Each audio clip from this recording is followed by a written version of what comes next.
Welcome back dear student, स्वागत है आपका ई लेक्चर सीरीज। आज जो वर्किंग कैपिटल के अंदर टॉपिक ले रहे हैं लेक्चर 33 है यूनिट 4 का, जिसमें हम पढ़ेंगे कि करंट असेट्स और करंट लायबिलिटीज़ पॉलिसी है क्या, करंट असेट्स कब हम क्लासीफाइड करते हैं असेट्स को एज ए करंट, और करंट लायबिलिटी कब हम लायबिलिटीज़ को क्लासीफाइड करते हैं एज ए करंट लायबिलिटीज़। तो वर्किंग कैपिटल जब हम जो टॉपिक पढ़ेंगे तो वहाँ पे हम वर्किंग कैपिटल को यही बोलेंगे कि वर्किंग कैपिटल जो होती है करंट असेट्स और करंट लायबिलिटीज़ का डिफरेंस होती है।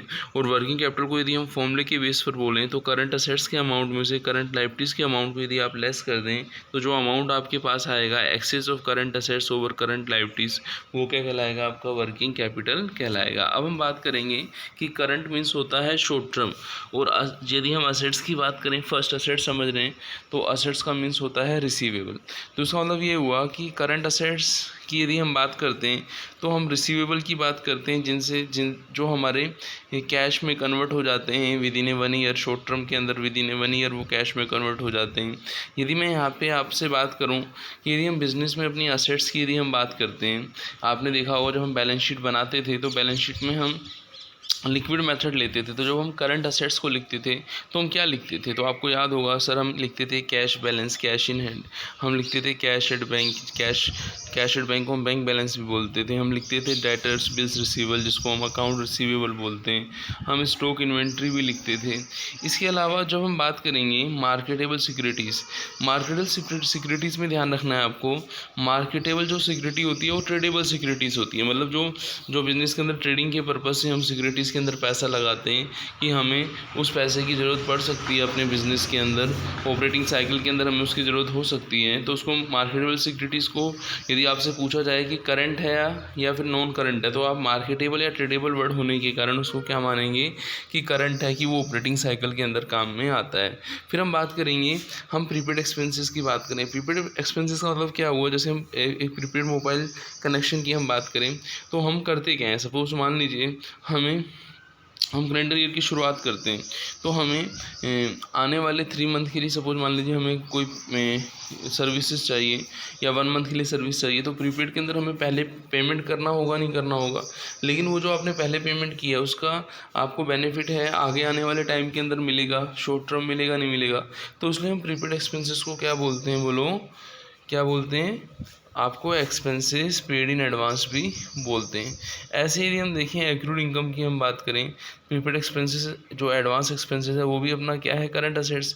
इनकम के बेस पर यदि हम देखें एक्रूड इनकम की यदि हम बात करें तो आपने देखा होगा कि हम क्या करते हैं बिज़नेस के अंदर, जो हमें होने वाली इनकम होती है वो हमें सेम मंथ में नहीं मिलती। जैसा कि आप देखें यदि हमने किसी को service the in the month of, हमने उसको अप्रैल सर्विस दी, लेकिन वो उसका पेमेंट सर्विस मंथ के एंड के बाद, मतलब अप्रैल में तो नहीं कर रहा, उसका पेमेंट वो मई में कर रहा है, लेकिन हमें अपनी बुक्स ऑफ अकाउंट में उसको as a short term receivable as a current assets दिखाना होगा, नहीं दिखाना होगा। आप कहेंगे सर बिल्कुल दिखाना होगा, इससे अपना जो एक्रूअल कॉन्सेप्ट है वो यही बोलता है कि जो हमने सर्विसेज दी उससे पैसा रिसीव होने वाला है तो उसको बुक्स ऑफ अकाउंट में दिखाओ। तो यहाँ पे हम एक्रूड इनकम को जो है करंट असेट्स मानते हुए दिखाएंगे।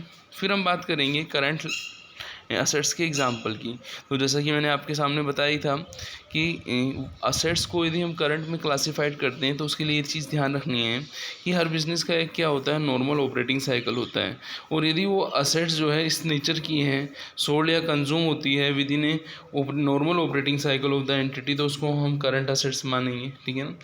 करंट असेट्स वो असेट्स भी होती है जिसको हम ट्रेडिंग के पर्पज़ से रखते हैं। Assets is held primary for the purpose of trading, कि हम उसको ट्रेडिंग के पर्पज़ से रखते हैं। और करंट असेट्स वो भी होती है जो विद इन ए 12 मंथ क्या होती है आपकी, बोलो रियलाइज्ड होती है। कभी कभी उसको रिपोर्टिंग पीरियड के अंदर भी इंक्लूड किया जाता है, रिपोर्टिंग पीरियड को हम 12 मंथ से बढ़ा देते हैं। फिर हम बात करेंगे कि जो हमारे कैश इक्विवेलेंट्स वगैरह हैं वो आप मुझे बताओ, वो कैश में आपके कैश में नॉन रेस्ट्रिक्टेड होने चाहिए। नॉन रेस्ट्रिक्टेड मतलब ये हुआ कि वो रेस्ट्रिक्टेड नहीं होने चाहिए, उनसे हमें कैश जो है operating cycle of the business मिल जाना चाहिए। तो हमने यही समझा कि इन्वेंट्री के अंदर raw material, WIP, finish goods, receivable के अंदर डेटर्स और bills receivable, cash and cash equivalents और marketable securities, prepaid expenses, accrued income, ये सब किसके एग्जाम्पल हैं, बोलो करंट असेट्स के एग्जाम्पल है। तो ये हमारी करंट असेट्स की पॉलिसी है कि हम इनको करंट असेट्स में इंक्लूड करें। फिर हम हम बात करते हैं करंट लायबिलिटीज़। जैसा कि थोड़ी देर पहले आपको पता ही है कि हम किसी लायबिलिटीज़ को करंट कब क्लासिफाइड करेंगे, तो उसे हमें समझना होगा। करंट मीन्स होता है शॉर्ट टर्म और लायबिलिटीज़ मीन्स होता है पेबल। तो इसका मतलब करंट लायबिलिटीज़ ऐसे पेबल होते हैं जिनको शॉर्ट टर्म में हमें क्या करना होता है, पे ऑफ करना होता है। तो शॉर्ट टर्म में जो लायबिलिटीज़ पेबल होती हैं उनको हम क्या बोलते हैं, करंट लायबिलिटीज़ बोलते हैं। जैसे हम एक एग्जांपल लें कि हर बिज़नेस के अंदर कोई एक ऑपरेटिंग साइकिल होगा, एक टाइम होगा, उसके लिए आपको लोगों को क्रेडिट जो है मिलेगा, आपको उन लायबिलिटीज़ को आपको पे करना होगा।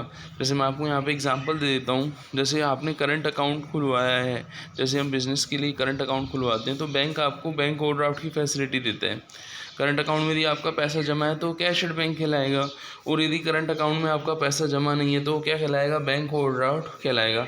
अब मुझे बताओ कि जो बैंक ओवरड्राफ्ट की फैसिलिटी है आपको बहुत सारे ईयर्स के लिए मिल सकती है या फिर उसी ईयर के लिए मिलेगी, उसी ईयर के लिए उसी ऑपरेटिंग साइकिल के लिए मिलेगी, तो ये करंट लायबिलिटी हुई नहीं हुई। ऐसे हम अकाउंट पेबल की बात करें, यदि मैं बिल्स पेबल की बात करता हूँ, यदि मैं क्रेडिटर की बात करता हूँ, तो वो मेरे अकाउंट पेबल का पार्ट होंगे नहीं होंगे? आप कहेंगे यस बिल्कुल सही सर, वो अकाउंट पेबल का पार्ट होंगे। आउटस्टैंडिंग एक्सपेंसेस की बात करता हूँ। आउटस्टैंडिंग एक्सपेंसेस मतलब ये हुआ, सपोज मान लीजिए बिजनेस के अंदर हमारी बिजली का हमने इलेक्ट्रिसिटी कनेक्शन ले रखा है। अब इलेक्ट्रिसिटी का जो मंथ ऑफ अप्रैल का जो बिल था वो मई में जनरेट होता है, तो उसका पेमेंट तो हम मई में करेंगे, लेकिन हम उसको in the month of April outstanding दिखाएंगे, पेबल दिखाएंगे। ऐसे ही जो इनकम हमें पहले रिसीव हो चुकी है, जैसे हम बात करें अनएक्यूर्ड इनकम की, तो उसका भी हम ऐसे लायबिलिटी हम दिखाएंगे। तो यदि कोई आपसे पूछे कि लायबिलिटीज़ को कब क्लासिफाइड करते हैं करंट, तो वहाँ पे आपको ध्यान रखना है कि वही बात जो हम असेट्स के केस में करते थे कि वो normal operating cycle of the entity के अंदर आना चाहिए। It is expected to be settle in the normal operating cycle of the entity. Second क्या था कि उसका पर्पस ट्रेडिंग के लिए यूज़ में होना चाहिए।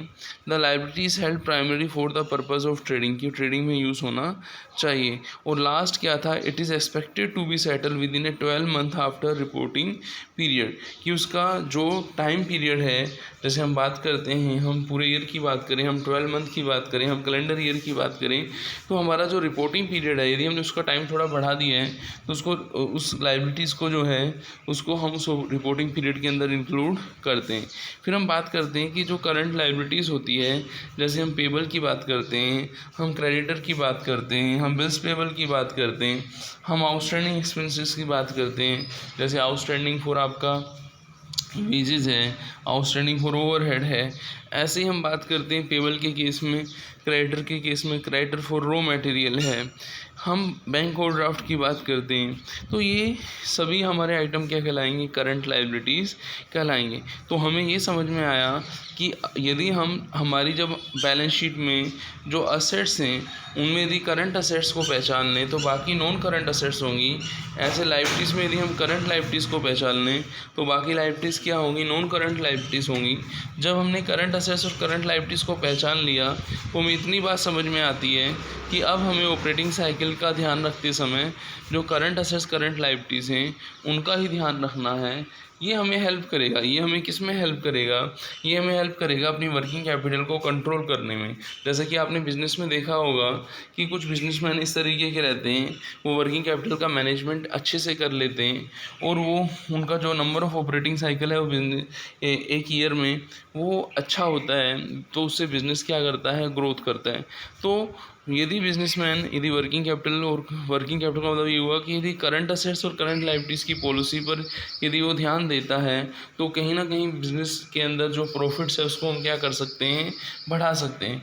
और यदि हम इन्हीं चीज़ों को इग्नोर कर दें, करंट असेट्स करंट लायबिलिटीज़ की पॉलिसीज़ को यदि हम फॉलो नहीं करें तो कहीं ना कहीं हमारे लिए वर्किंग कैपिटल को मैनेज करना मुश्किल हो जाएगा। क्योंकि हमने वर्किंग कैपिटल जब पढ़ा था तो हमने यही पढ़ा था कि करंट असेट्स और करंट लायबिलिटीज़ का जो डिफरेंस है वर्किंग कैपिटल होता है, excess of current assets over current liabilities working capital कहलाता है। तो हमें हमेशा ही यदि वर्किंग कैपिटल को फेवर में रखना है तो आप मुझे बताऊं कि करंट असेट्स को एक्सेस करना होगा नहीं करना होगा? आप कहेंगे यस बिल्कुल सर, करंट असेट्स को एक्सेस करना होगा। और करंट लायबिलिटीज़ को कम करना होगा नहीं होगा? बिल्कुल कम करना होगा। तो कहीं ना कहीं हम ये देखेंगे कि जब हम वर्किंग कैपिटल पॉलिसी की बात करेंगे तो हम करंट असेट्स करंट लायबिलिटीज़ की पॉलिसी की बात करेंगे कि हमारा पर्पज़ यही हो कि हमारे रिसीवेबल ज़्यादा हों, हमारे पेबल ज़्यादा हों। तो हमने इस लेक्चर में वर्किंग कैपिटल के जो करंट असेट्स करंट लायबिलिटीज़ वाले टॉपिक को पूरा किया। तो मिलते हैं नेक्स्ट लेक्चर में। थैंक्स।